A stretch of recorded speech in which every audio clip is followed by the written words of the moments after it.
Hi guys, my name is Chris and you're watching Wrestling Today. So let's start with Cody Rhodes once revealed that he idolized Randy Orton to the point of wanting to be just like him. However, Rhodes was unsure if he had what it takes to do what Orton was doing back then.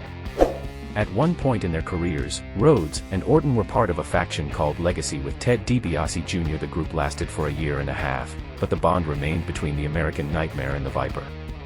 In an appearance on the Broken Skull Sessions with Stone Cold Steve Austin last year, Rhodes told an unbelievable road trip story about Orton.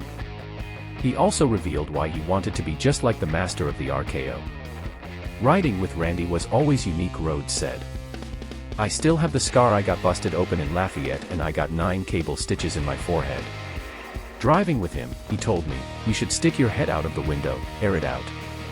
Stick my head out of the window, pop, pop, blood pouring down my face. Cody Rhodes added that they went to a club afterward, and Randy Orton convinced a security guy to let them park somewhere they weren't allowed to. That's when he told Steve Austin why he wanted to be like Randy but was unsure he had what it takes to be like him. This guy, Rhodes said. I don't want to be like him, but I do. He's my hero, but I don't if I have what it takes. What do you guys think about this story? The next story is about Ric Flair is All Elite. Going into this week's episode of AEW Dynamite, Tony Khan had been hyping up a gift for Sting after the Icon announced that he'd be retiring at AEW Revolution 2024. Tony Schiavone brought Sting and Darby Allin out to the ring, where Sting cut a promo praising Darby Allin and Tony Khan as two men who ignited his fire to keep on going. Prior to Flair coming out, Sting put over Darby Allin as the greatest tag team partner he's ever had. Schiavone eventually took the microphone back and put over Sting as an absolute legend in the wrestling industry. He then introduced Tony Khan's gift, which saw Ric Flair's music hitting. The Nature Boy made his way to the ring to a huge ovation, hugging Sting and Schiavone as the Philadelphia crowd chanted, "Holy Flair!" Then cut a promo where he put over Sting and said he wanted to be a part of his retirement tour if he'd allow him to do so. The Stinger agreed, which led to Ric Flair jokingly chopping Sting. Christian Cage eventually wound up interrupting to set up a 6-man tag team match for AEW Full Gear 2023.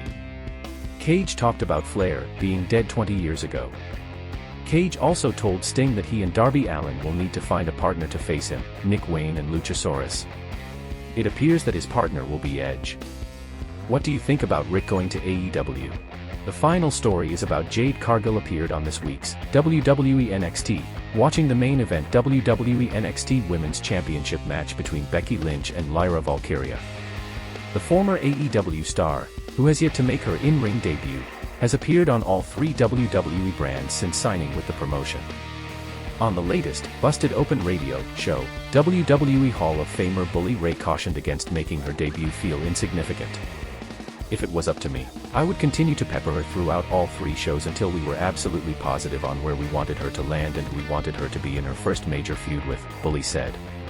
The former TNA World Champion says that there's a plethora of opportunities for Cargill in WWE, but first impressions matter, and the newly minted WWE superstar only gets one. Bully suggests that the former AEW TBS champion should debut in the 2024 Women's Royal Rumble and win the match, stating that it would be as shocking as Valkyria's victory over Becky Lynch on NXT. Co-host Mickie James feels that WWE is playing a tricky game with Cargill, as the immense amount of coverage over her signing has put a lot of pressure on the wrestler's shoulders. I can't remember any time WWE has made anybody this big of a deal, Bully Ray said in agreement.